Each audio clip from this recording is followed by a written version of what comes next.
question. Thank you. Question? My turn. Hey, I got a question over here. Go ahead, Elizabeth. Question. Whew, big night tonight. You've been on a journey to get to this stage and join the WNBA sisterhood. Who is a player that, if you could choose, you would want to play with this summer? Oof. I gotta go with Breanna Stewart. Oh? I gotta go with Breanna Stewart. To think Stewie won titles at UConn all 4 seasons, and then 2 more ships in Seattle, then last year in New York, and 3 Olympic gold medals. I mean, for my entire basketball watching life, Stewie has stayed winning. Obvious answer. I mean, she is a star in this league, and the game is better for having her in it. Have you thought about what you're going to say when that interaction happens? Wow.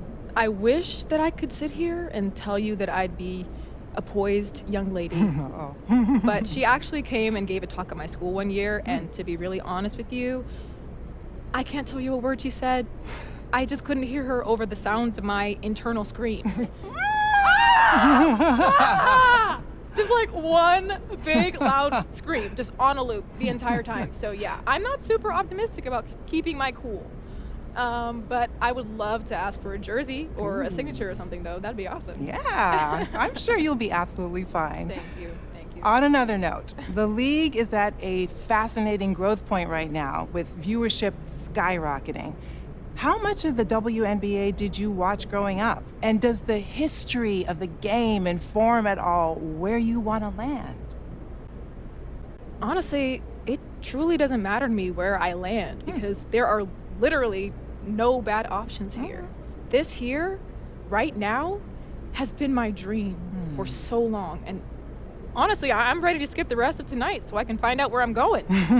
So I can trade in these heels for a pair of kicks and get to work. The spotlight has definitely been on women's sports these last years. How much do you think that on-court rivalries play a factor in the growth of the league? And do you think that these storylines are good for the game? Oh, I love the way that stories are being told right now. And I think that has fueled those rivalries that you're talking about. You know, look at Angel and Caitlin. They faced off in the national championship in college, and their fans have followed them to the WNBA. You know, every matchup between those two is must-see TV. And the Fever and Sky have 2 of the hottest tickets in the sport right now. And when the Aces and Liberty assembled all that star power a couple years back, every matchup between them was called the Battle of the Super Teams, just pulling in huge ratings, huge numbers. And my grandma wouldn't be able to follow anything that was happening on the court. But I'll tell you, she knows all the tea. She definitely knows all the tea. And I think all these rivalries are just another entry point for the fans. Yeah, totally agree there. Unfortunately, you just missed sharing the court with the WNBA's all-time leading scorer, Diana Taurasi, who played in the league from 2004 to 2024. She brought a ton of that spice you were talking about for so long. Now, what part of her legacy speaks to you the most? No one is ever going to do like that ever again.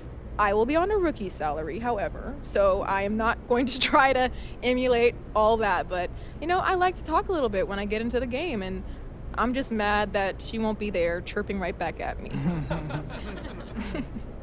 For the fans who might not know you yet, what do they need to know, either on or off the court? Look, I'm confident. I have worked really, really hard to get here, and I'm going to make an impact from day one. Diana Taurasi was willing to talk a little trash, but she always backed it up with her game. And fans can expect me to do the very same thing. That goes for the court and the press conferences too. So you might want to make sure you tune into those. Let's go. Okay, so I want to shift gears quickly for a couple of rapid-fire questions so new fans can get to know you. First, when it comes to a city, do you prefer a bigger metropolis vibe or a smaller, more intimate one? I grew up in a town where everybody knew everybody else.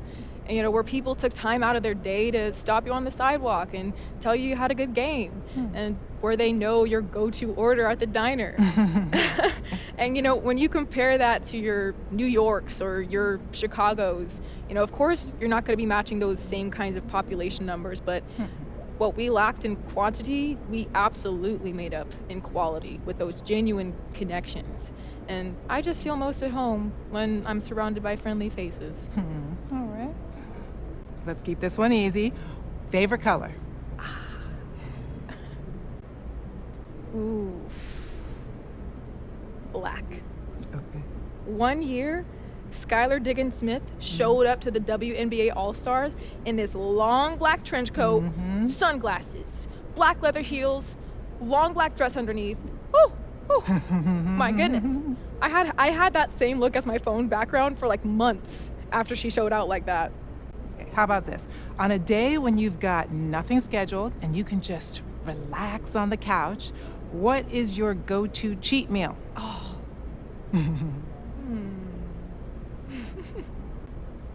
Look, I say this with pride.